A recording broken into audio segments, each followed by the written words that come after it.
Hello, so we are getting started, or about to get started, on ideally 2 chapters of Phantom of the Opera.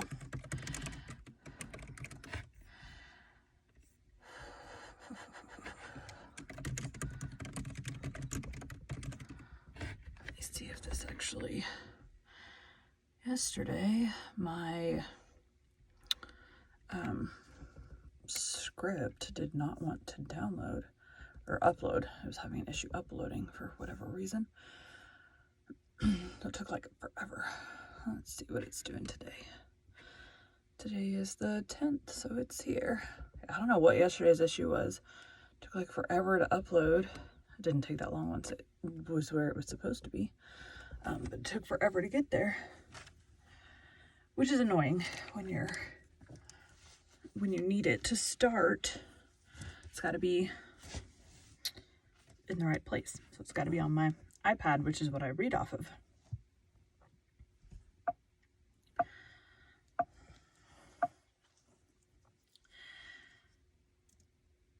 Today we'll be continuing The Phantom of the Opera by Gaston Leroux. Chapter 15. Christine, Christine. Okay.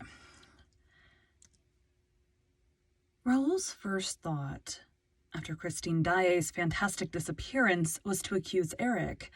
He no longer doubted the almost supernatural powers of the Angel of Music, in this domain of the opera in which he had set up his empire, and Raoul rushed on the stage in a mad fit of love and despair. "Christine! Christine!" he moaned, calling to her as he felt that she must be calling to him from the depths of the dark pit to which the monster had carried her. "Christine! Christine!" And he seemed to hear the girl's screams through the frail boards that separated him from her. He bent forward. He listened. He wandered over the stage like a madman. To descend into that pit of darkness, every entrance to which was closed to him. For the stairs that led below the stage were forbidden to one and all that night. "Christine! Christine!" People pushed him aside, laughing. They made fun of him. They thought the poor lover's brain was gone. By what mad road, through what passages of mystery and darkness known to him alone, had Eric dragged that pure-souled child to the awful haunt, with the Louis Philippe room, opening out on the lake? "Christine! Christine! Why don't you answer? Are you alive?" Hideous thoughts flashed through Raoul's congested brain. Of course, Eric must have discovered their secret, must have known that Christine had played him false. What a vengeance would be his. And Raoul thought again of the yellow stars that had come the night before and roamed over his balcony. Why had he not put them out for good? There were some men's eyes that dilated in the darkness and shone like stars, or like cats' eyes. Certainly albinos who seemed to have rabbits' eyes by day had cats' eyes at night. Everybody knew that. Yes, he had undoubtedly filed?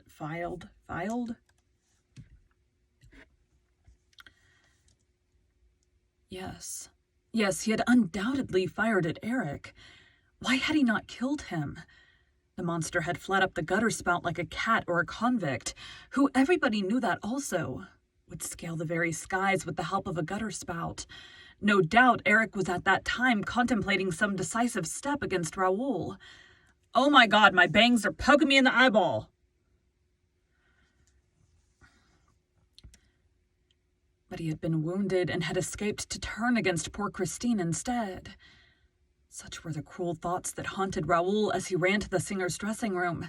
"Christine! Christine!" Bitter tears scorched the boy's eyelids as he saw scattered over the furniture the clothes which his beautiful bride was to have worn at the hour of their flight. Oh, why had she refused to leave earlier? Why had she toyed with the threatening catastrophe? Why toyed with the monster's heart? Why, in a final access of pity, had she insisted on flinging, as a last sop to that demon's soul, her divine song? "Holy angel in heaven blessed, my spirit longs with thee to rest." Raoul, His throat filled with sobs, oaths, and insults, fumbled awkwardly at the great mirror that had opened one night before his eyes to let Christine pass to the murky dwelling below. He pushed past, groped about, but the glass apparently obeyed no one but Eric. Perhaps actions were not enough with a glass of the kind. Perhaps he was expected to utter certain words. When he was a little boy, he had heard that there were things that obeyed the spoken word. Suddenly, Raoul remembered something about a gate opening in the Rue Scribe, an underground passage running straight to the Rue Scribe from the lake. Yes, Christine had told him about that, and when he found that the key was no longer in the box, he nevertheless ran to the Rue Scribe. Outside in the street, he passed his trembling hands over the huge stones, felt for outlets, met with iron bars. Were those they? Or these? Or could it be that air hole? He plunged his useless eyes through the bars. How dark it was in there. He listened. All was silence. He went round the building and came to bigger bars, immense gates. It was the entrance to the Cour de l'Administration. Raoul rushed into the doorkeeper's lodge. "I beg your pardon, madame. Could you tell me where to find a gate or door made of bars, iron bars opening into the Rue Scribe and leading to the lake? You know the lake I mean. Yes, the underground lake under the opera."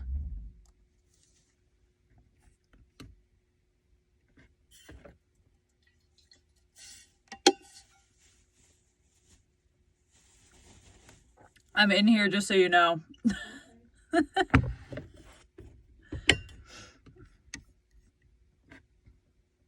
Oops.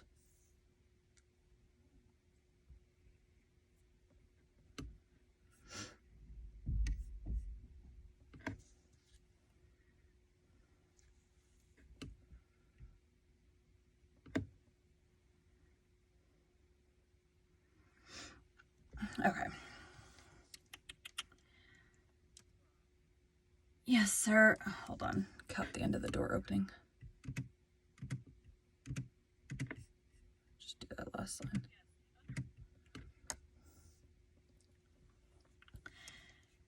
Yes, the underground lake under the opera. Yes, sir, I know there's a lake under the opera, but I don't know which door leads to it. I've never been there. And the Rue Scribe, madame. The Rue Scribe. Have you never been to the Rue Scribe? The woman laughed, screamed with laughter.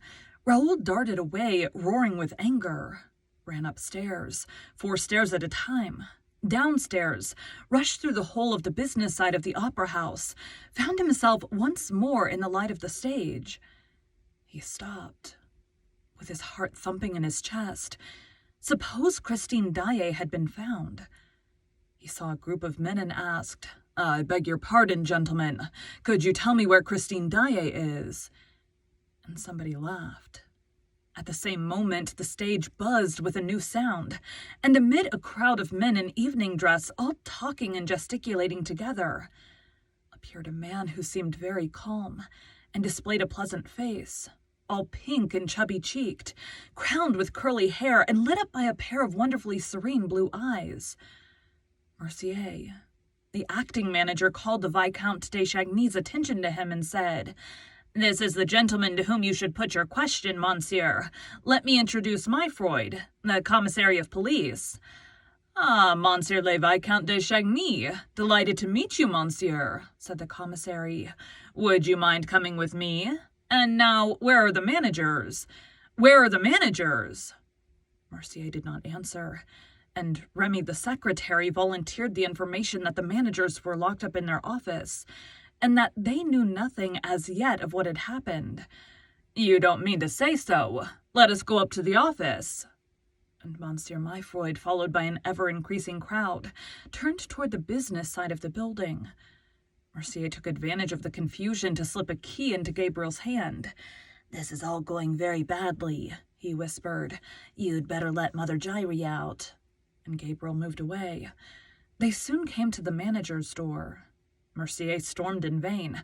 The door remained closed. "Open in the name of the law!" commanded Monsieur Myfroyd, in a loud and rather anxious voice. At last the door was opened. All rushed into the office on the commissary's heels. Burp. Ouch. Raoul was the last to enter. As he was about to follow the rest into the room, a hand was laid on his shoulder, and he heard these words spoken in his ear. Eric's secrets concern no one but himself. He turned around with a stifled exclamation. The hand that was laid on his shoulder was now placed on the lips of a person with an ebony skin, with eyes of jade, and with an Akatran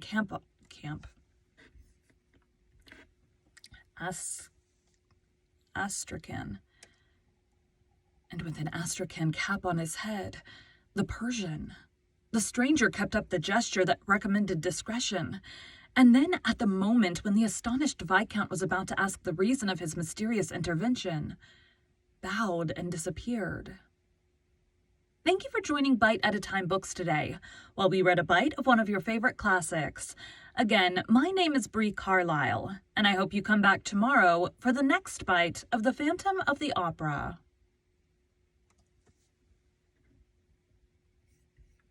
Pretty sure my mother, I had to stop. My mother-in-law was putting, oh crap.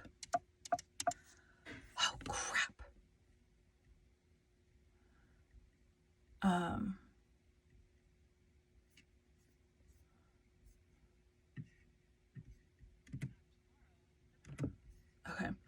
My mother-in-law was accidentally hit the undo button and deleted that last couple seconds. Or last minute or so. Anyways, my mother-in-law is in town. She's putting her dirty clothes in her bag of dirty clothes. Anyways, thanks guys.